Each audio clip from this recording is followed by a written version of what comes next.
de Deus presente conosco é a figura da sarça, a figura do Espírito Santo presente conosco, a certeza de que o Deus Trino está a nos ajudar, está a conduzir a igreja aqui no Brasil nesses 153 anos. Ainda no domingo passado nós vimos aqui a história contada de forma diferente, mas bem criativa, sobre Simon.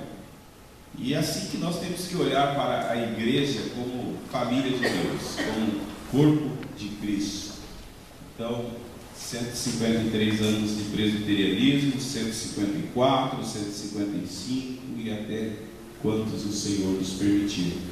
E enquanto caminhamos, a igreja olha para a palavra de Deus. Uma das marcas da igreja verdadeira é a pregação da palavra santa do Senhor.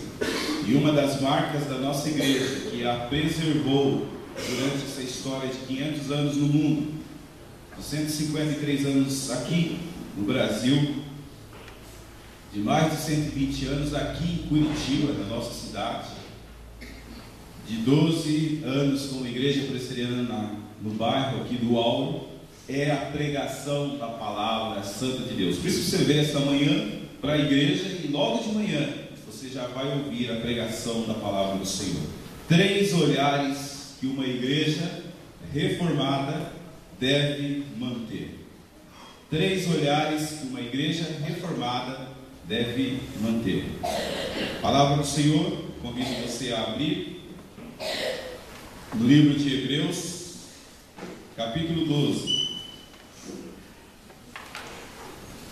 Hebreus capítulo 12, versículo 1 até o versículo 3. Convido a igreja a bondade de se posicionar em pé de reverência à palavra santa do Senhor. E faremos a leitura desse texto sagrado. Todos juntos. Todos juntos, os 3 versículos. Portanto, também nós, vistos que estamos rodeados tão grande nuvem de testemunhas, desembaraçando-nos de todo o peso do pecado que tenazmente nos assedia, corramos com perseverança a carreira que nos está proposta, olhando firmemente para o autor e consumador da fé, Jesus, o qual, em troca da alegria que lhe estava proposta, suportou a cruz, não fazendo caso da ignomínia, e está sentado à destra do trono de Deus. Considerai, pois, atentamente aquele que suportou tamanha oposição contra si mesmo, para que não os fatigueis, desmaiando em vossas almas. Assentados.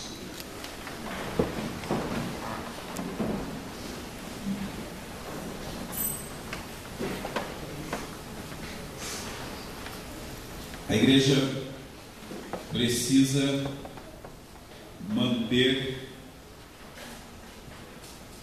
3 olhares enquanto caminha na face da terra. Gostaria de chamar nessa noite para o olhar retrospectivo, para o olhar perspectivo e para o olhar prospectivo. O apóstolo ou o escritor sagrado de Hebreus, capítulo 12, começa nos dizendo que estamos rodeados de tão grande nuvem de testemunhas. Hoje você tem um dia propício para isso. Você olhar os céus, você verá que os céus estão carregados de nuvens. Diga-se de passagem, uma imagem que nós estávamos até perdendo a noção de como era ultimamente. Tão bonito que estavam os céus, não que isso queira dizer que ele está feio, mas ele está cheio de nuvens. Você imagine comigo agora, que o autor diz que assim como você pode ver tantas nuvens, a igreja, o povo de Deus, está rodeado de grandes testemunhas. Você nem imagina, mas o mundo lá fora tem os seus olhos fixados na igreja. O mundo olha a igreja quando olha para você. O mundo vê a igreja presbiteriana quando vê você. O mundo analisa a ética da igreja quando percebe a ética sua. Rodeados de uma tão grande nuvem de testemunhas. O autor sagrado tem na sua mente um grande ginásio esportivo. Bem provável é que os jogos antigos, os jogos gregos, esteja aqui presente na sua mente ao escrever esses versículos. E ele então nos diz que lá nas arquibancadas, sentados, estão homens e mulheres e jovens, estão as testemunhas. Nos capítulos anteriores ao 12, ele dá ali uma relação de homens e mulheres que passaram pela história, estão presentes nos livros da Bíblia e que pela fé venceram.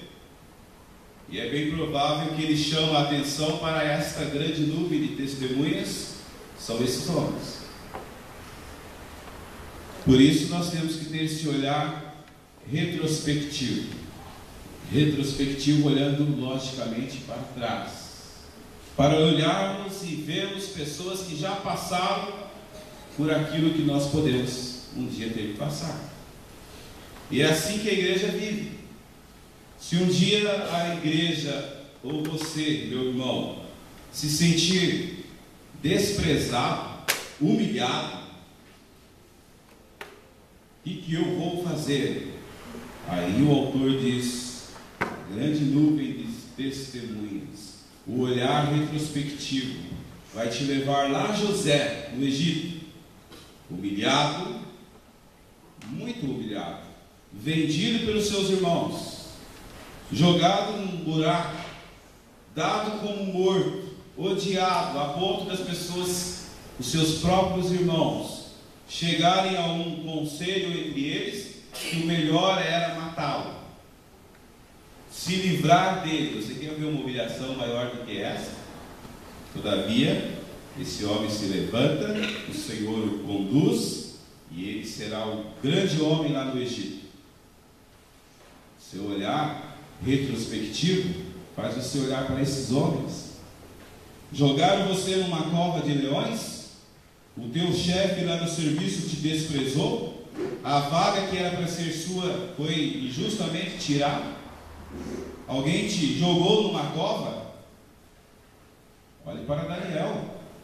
Ele também foi jogado numa cova de leões. Armaram para ele, criaram uma cilada para ele. Era homem de Deus. E você vai aprender que também Deus tira o homem, a mulher, o jovem das covas. Por isso o olhar retrospectivo faz você olhar para trás. Mas você poderia dizer assim, nessa manhã, que você está muito triste com você mesmo, porque você pecou, que você ofendeu a Deus. Olhe para Davi, que ele se humilhou. Pode-se dizer que ninguém pecou tanto quanto Davi, mas é o homem segundo o coração de Deus, quer queiramos, quer não. Ele sabia pedir perdão, ele sabia se humilhar diante do Senhor. O seu fardo está pesado demais, você está cansado da sua SAF, da sua PH, da sua MP, está cansado do trabalho que você faz na igreja? Olhe para Moisés. Por isso, irmãos, quando a igreja caminha, nós temos que ter um olhar retrospectivo, não para ficar com saudade apenas, mas para alimentar a nossa fé. Mas há um outro olhar, e eu disse, o olhar perspectivo. É aquele olhar do lado. A igreja tem que olhar para o lado. Nós corremos um risco muito grande de não olhar para o lado. Nesse momento eu convido você a olhar de lado. Pegue na mão de quem está do seu lado. Não tem ninguém do seu lado? Então procure alguém. Né? Tem alguém do seu lado. A igreja tem que ter um olhar perspectivo. O que eu estou vendo?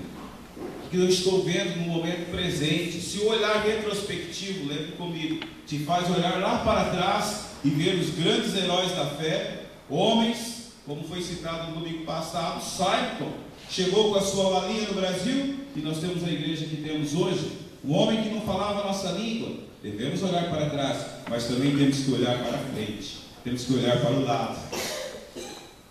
No lado você vê os dons, os talentos que nós temos dentro da igreja. Quando eu olho para o lado, eu vou ver que dentro da minha igreja tem ali a Liliana, seus talentos, nos ajuda no culto. Eu vou olhar do lado, vou ver o Silvio, nosso diácono, ontem aqui trabalhando na igreja. Eu olho para o lado, eu vou ver o presbítero César, sempre disposto a ajudar. Nós precisamos olhar os lados, e assim você verá vários irmãos. Quando você olha do lado, você vê os novos que estão chegando. Corremos o risco, nesse momento que estamos vivendo, de olhar apenas para nós mesmos. Isso é um perigo. Você, quando olha só para você, você está morrendo para os outros. O olhar perspectivo te leva a olhar as perspectivas, parece redundância. O olhar perspectivo te faz ver oportunidades que estão do teu lado. Olha para o seu filho, para a sua filha e vê: aqui está uma oportunidade de Deus. Olha para o presbítero e diz: esse presbítero é o presbítero da minha igreja, eu amo, eu obedeço. Olhe para os diáconos e vê se são homens de Deus. Olhe para a SAF e digo: quero ser da SAF, é sério a instituição. Olhe para a junta diaconal. Olhe para o ministério infantil da igreja, o departamento infantil. Nós olhamos do lado e vemos quantas perspectivas positivas Deus tem dado para a nossa igreja. Quando nós olhamos para o lado, nós conseguimos ver também a necessidade dos outros que não estão dentro da igreja, mas que precisam de ouvir de Jesus.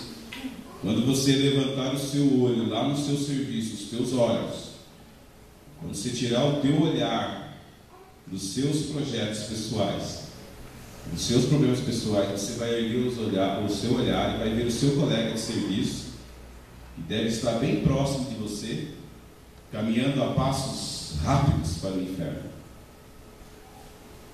Quando você olha do lado, você vê que tem pessoas carentes de Jesus, e Deus deu a oportunidade de você falar com essas pessoas. Corremos o risco de olhar apenas para nós mesmos. Sentimos pena de nós. É fácil observar a pessoa que só olha para si mesma. Ela é problemática, é membro doente, não é descartado aqui não, mas precisa ser trabalhado. É a pessoa que só dá palpite, critica, mas quando é criticado, quando é mexido, quando fala-se, quando corrige, o próprio ele se exaspera. Não podemos olhar só para nós mesmos. Volto a dizer, o olhar retrospectivo me faz lembrar e ver homens que passaram e servem de exemplos.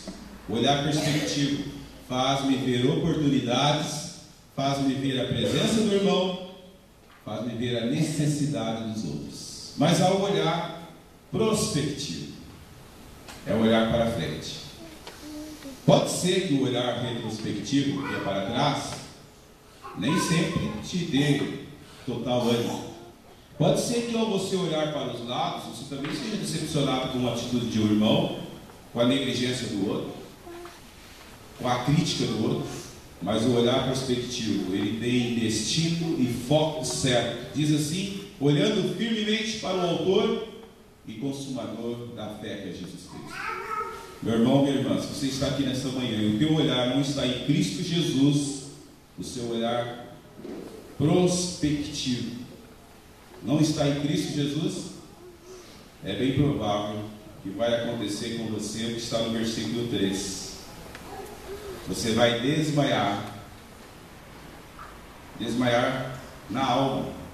Muitas pessoas desmaiam. O crente que não está firme em Cristo Jesus, ele desmaia.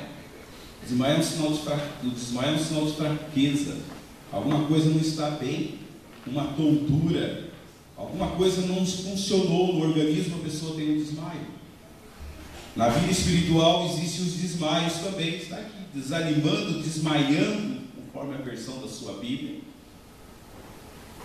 O desmaio da alma é quando a pessoa ficou apenas olhando para o olhar retrospectivo e o olhar perspectivo. Por isso essa mensagem, para ser completa, ela tem um olhar prospectivo, e o olhar prospectivo é para Cristo Jesus. É assim que está bem claro, olhando firmemente para o autor e consumador da fé, que é Cristo Jesus.